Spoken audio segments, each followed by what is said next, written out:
Remembrance weekend is upon us, when we take time out to think about and honour the people who died in service to our country.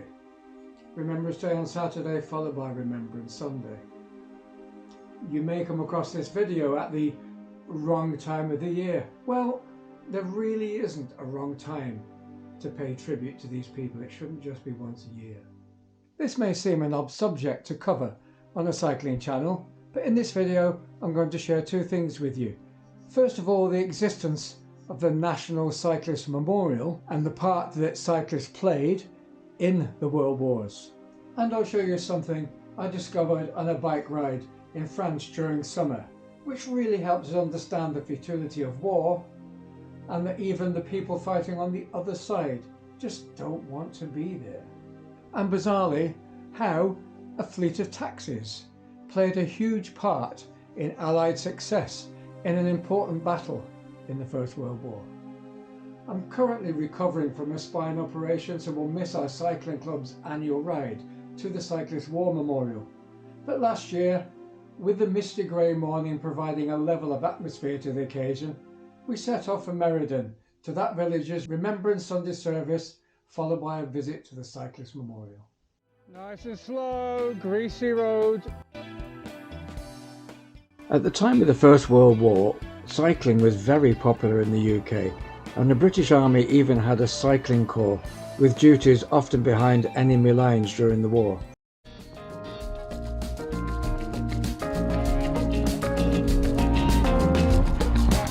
It's going to be close.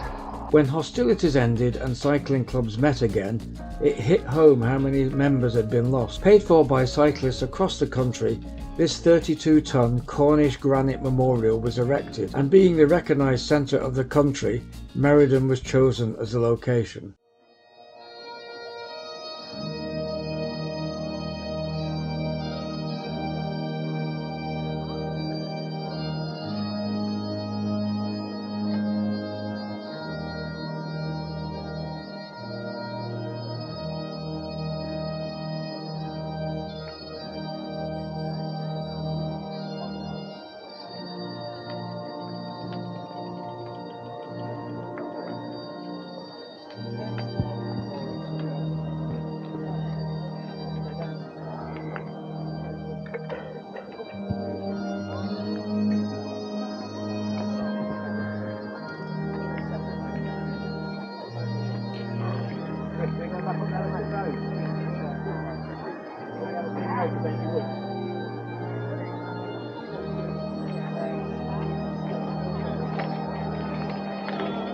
Bikes were also used in the Second World War, with paratroopers and commandos being dropped in with special folding bikes, and this bronze plaque was added in 1963.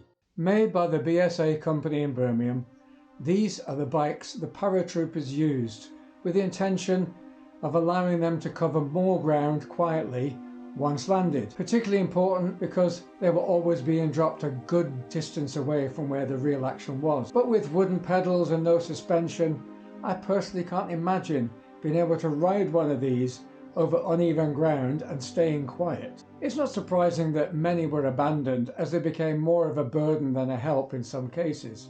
But they were still used successfully throughout the war, including on D-Day. Jumping out of a plane at night into a war zone is exceptionally brave as it is, and made even more difficult by having this heavy awkward contraption attached, I'm sure.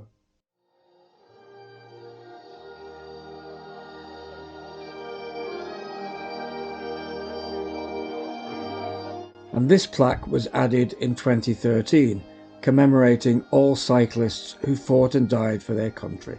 The big annual memorial event here, however, isn't Remembrance Sunday, but in May, which marks the anniversary of when the memorial was unveiled in front of over 20,000 people on May the 21st, 1921. And that's the little known contribution to the armed forces that cyclists played in the two world wars. Now, if you've ever visited northern France, you may well be aware of the impeccable war grave cemeteries that decorate the landscape there. And after visiting one with my friend Keith that we were just passing driving back from Germany, I felt that combined with the beautiful landscape and unbelievable quiet roads, this area would make a fantastic and fascinating bike trip. Way further inland near Paris, however, a couple of summers ago, I came across something unexpectedly on a bike ride that made me realise we should not only honour our own fallen, but those of allies and of our enemies. With the current tragic conflict in the Ukraine and the Middle East, much is rightly said about innocent victims. Remember too that many Allied and enemy forces in the two world wars were conscripted, and as such, in my opinion, were innocent victims too, who never wanted to be fighting in the first place. So one sunny day, I came across this and just had to look up what turned out to be some really unusual facts about this place.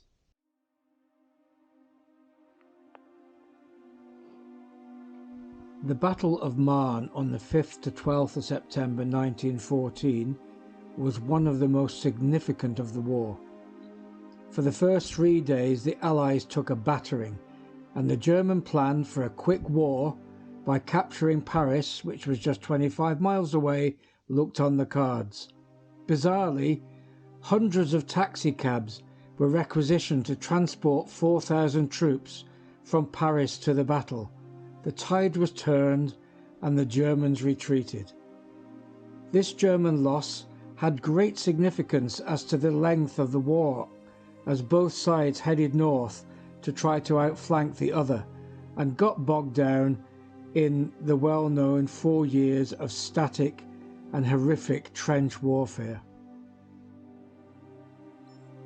Another one of these magnificently kept war cemeteries.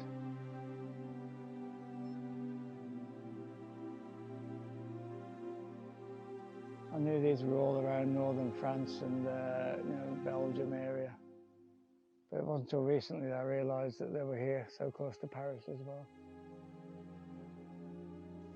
Over 2 million men fought this battle in Marne, with around 500,000 killed or wounded. No future battle on the Western Front would average so many casualties per day. Incidentally, the taxis, following city regulations, dutifully ran their meters. The French Treasury reimbursed the total fare of 70,012 francs. Quite bizarre. And not far from where I've just been, there's another one here, but this one is quite different and says a lot about the situation at the time. This one's for German soldiers killed at the same time. And it's wonderful, really, that everyone accepts that it doesn't matter what side you were on in these wars. The actual poor souls who are buried here and the one up the road, they didn't want to be doing it. And here on French soil, not far from where they fell, it's looked after.